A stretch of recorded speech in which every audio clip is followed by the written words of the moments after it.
Hey, you're about to see the most dangerous opening trap in Sicilian Defense. Sicilian Defense is the most common chess opening, which happens after pawn to e4, pawn to c5, and here comes the move which almost refutes the Sicilian Defense on a practical level, which is crazy, pawn to a3. It is absolutely terrific that such a modest-looking move as pawn to a3 can be so deadly dangerous for black, and yet it is exactly the case, and I'm going to show you now and prove you with statistics that it is exactly the case. And I've decided to dive deeper into this opening because recently I published my video where I covered some practical opening traps for blitz and bullets, where I mentioned this opening gambit, and I've received a lot of thank you messages from you guys. A lot of you, as I can see, are excited about this. I also received messages from people telling me that you already implemented and already crushed a bunch of opponents just by following this main line. So I decided to dive a little bit deeper and show you not just the single main line, but also the possible sidelines, so that you know how to handle them in case your opponent plays some different move, not the move I've shown you in my original video. Alright, let's go ahead and dive right into it. The most popular response for black is knight to c6, which is the move which black was intended to play anyway, and it seemingly stops white from pushing your pawn to b4 because black controls this square, and yet you play that move anyway because it's a gambit. You're sacrificing the pawn for the sake of quick development. And again, most often black just captures that pawn, and if they're greedy, they can pay the price for that. Right after that, you kick the knight off, then you go pawn to d4, creating this beautiful pawn center, which is also ready to go forward and kick the knight away from c6. And because of that, most players play pawn to d5. And even though I wouldn't say that this move is a decisive mistake, I would say that it is definitely inaccurate, and it makes the black's position very vulnerable in the future, even though it's totally not obvious that so natural move pawn to d5 is a mistake, okay? And again, most players who are unaware of this gambit line, they just go right into it. And just for your information, in case you play this position as black, it is more prudent to play pawn to d6. And here black keeps the position and the game goes on.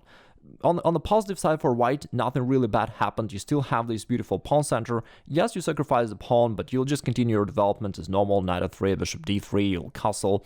And you have more space, more open lines, you have beautiful center, and you have full compensation for just one sacrificed pawn. And yeah, in blitz especially, definitely I think it's much easier to play it as white versus as black.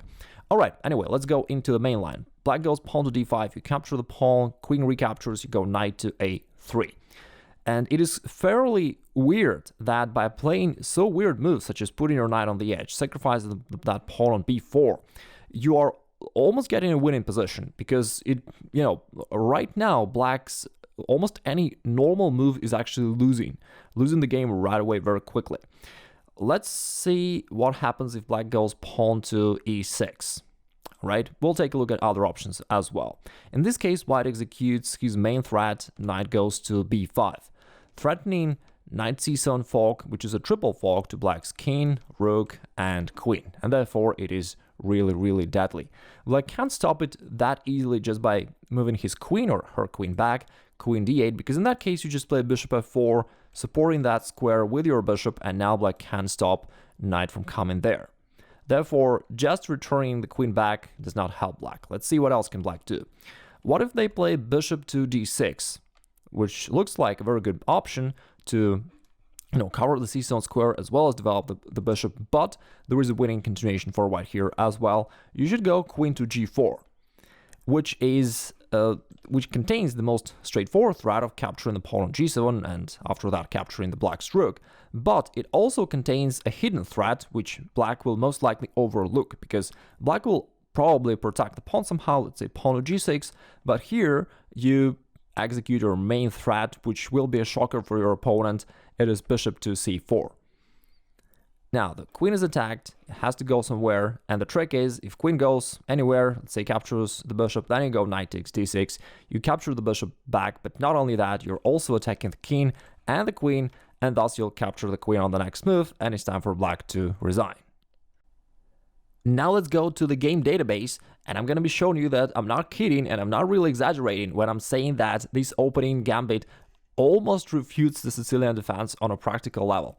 Okay, let's go into it. So we go pawn to e4, pawn to c5, most played moves. Here a3 is definitely not the most common move, it's one of the least played.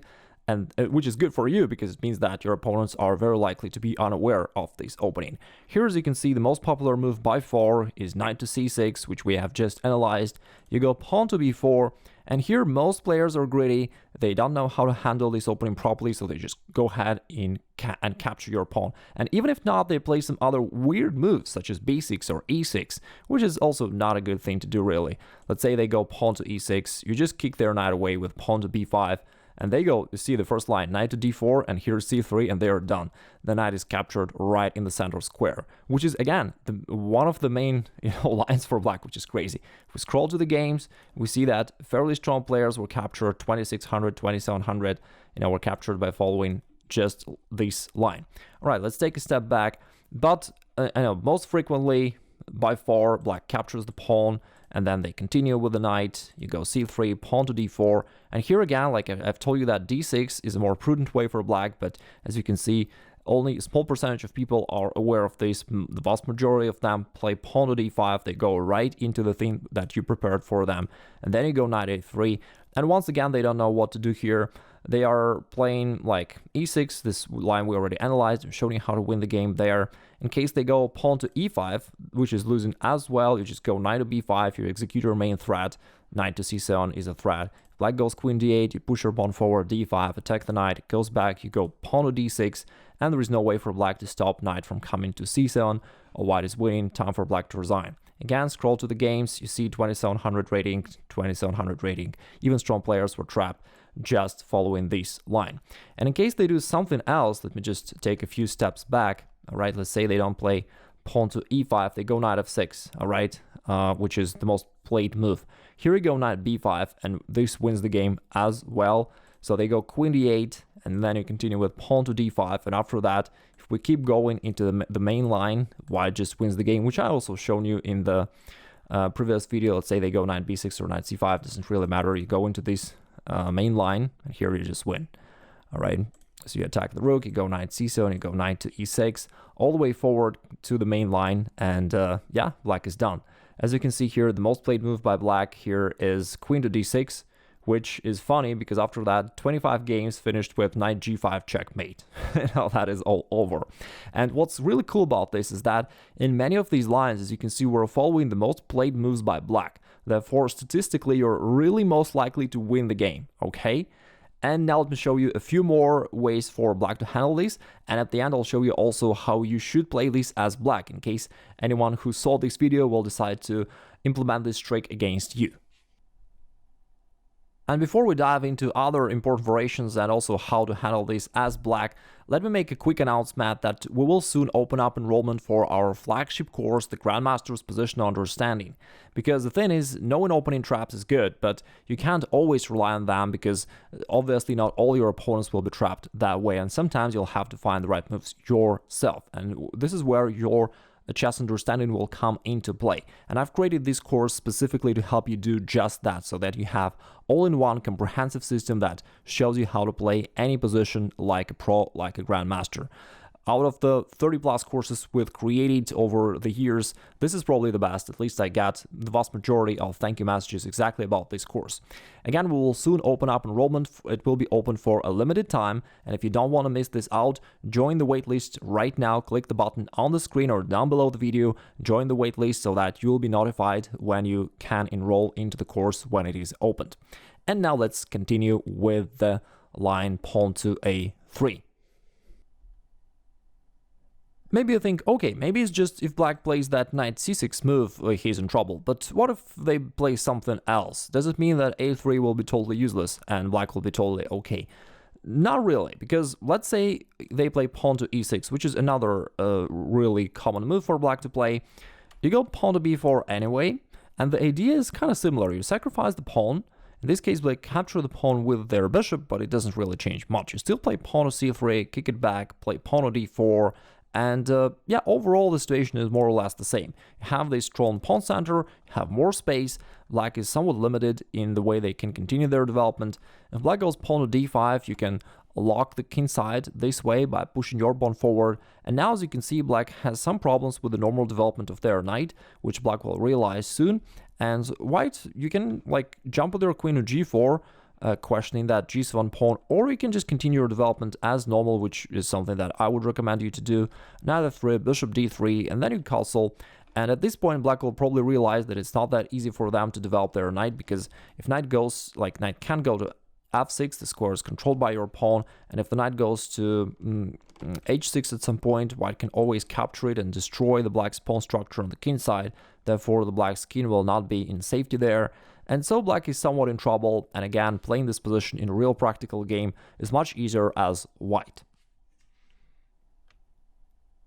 Alright, so far we analyzed all the ways you can crush your opponent as white if they are playing Sicilian Defense.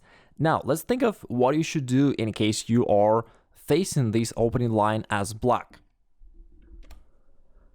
By the way, I'm saying opening line, I don't know how this gambit is called. If you know, please let me know in the comments down below. Or if this opening does not have any name yet, then let's come up with a sound title. And you're welcome to provide your suggestions in the comments below. How should we call this gambit? This modest gambit, which is in fact a hidden killer. Alright, so for now I'll just call it A3 variation, A3 gambit or something like that, which, doesn't sound cool. I think we can come up with something better. Anyway, what should you do when you face this as black? And when your opponent is already thinking that he got you, he's about to win, what should you do? I will recommend you two safe ways to handle this opening line. The first way is to go pawn to g6, and here you're kind of trying to take advantage of the white's weakness. Since you know that they're going to play pawn to b4, weakening the long diagonal, you're preparing your bishop to go there and to exploit this weakness. In this case, white will probably go knight to c3, and here we go pawn to d6 to protect your pawn on c5, and you're absolutely all right. You're safe. There is no quick attack that white can develop at this point. That said, it does not mean to say that this is, in a way, like the refutation of the white's idea, because the white's position is totally normal. White did not sacrifice anything, he did not weaken his king or anything else, and white can just continue his development normally. They can play rook to b1 to remove this rook from the attack of your bishop potentially, and also the rook can be active along the b file in the future because the pawns can be traded on c5, and white will just continue their development as normal. So as black, and so we have an approximately equal position. The game goes on, the stronger opponent will win. Anyway, this is one of the safe and secure ways for black to handle this opening as black. And there is another one which is even better, which I'm about to show you right now. There we go with the best way, in my opinion, to handle this gambit line as black. You start off with knight to c6, the move which we analyzed before, and after white plays pawn to b4, you do not capture the pawn, which most players do, but instead you play your pawn to e5, which gives you the rock-solid position in the center. You refuse to accept this pawn sacrifice, and therefore you do not give white any initiative. And because of those central pawns, again, you have this rock-solid position in the center, and there is no way for white whatsoever to launch any quick attack. Do you like it? I do, and that's how I handle this as black. By the way, if you like all these lines that I'm sharing with you, don't forget to give a like to this video so that we keep promoting this new gambit line, and and the fact that you now know this new opening weapon. Alright, anyway, let's just play a few moves forward, see what white can do here. Now, taking on c5 does not make any sense for white at this point. It will only help black to develop the bishop. Therefore, the better option for white is to push the pawn forward, but then your knight goes to d4. If white attacks it, you go back to e6, and still your position is absolutely solid, safe, secure, the situation is closed. Again, white can't do anything really. If they go knight f3 to attack your pawn on e5, you can just protect it, or even better, you can counterattack and go with your knight to f6, which is even a bit more active way to handle this thing.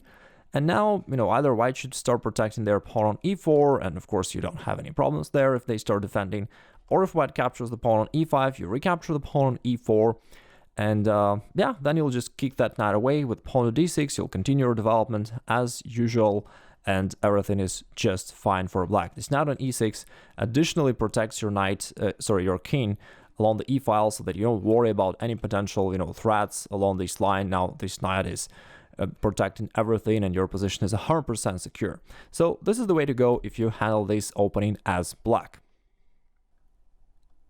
And now let's have a little quiz for you. In one of the main lines of this opening, we came across this position, which I shown you in opening database.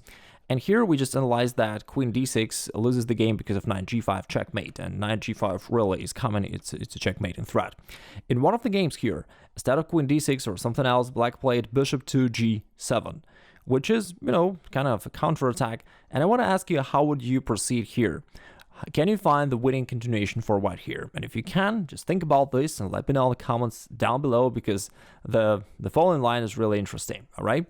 And while you're thinking about this, let me also mention that I'm now working on the new portion of deadly opening traps for Blitz and Bullet, and therefore do subscribe to the channel and hit the notification bell if you haven't already, so that you don't miss out on the new portion of deadly opening traps for Blitz that I'm preparing for you, and I'll be launching it somewhere soon. Also, if you're interested, click the link on the screen or below the video and join the waitlist for our flagship course, the Grandmaster's Positional Understanding. The enrollment will be open soon for a limited amount of time. And this is the course which created more strong players than anything else that I'm aware of. And therefore, if you want to improve your chess, this is definitely something that can help you do just that. Thanks for your attention, and I'll talk to you soon.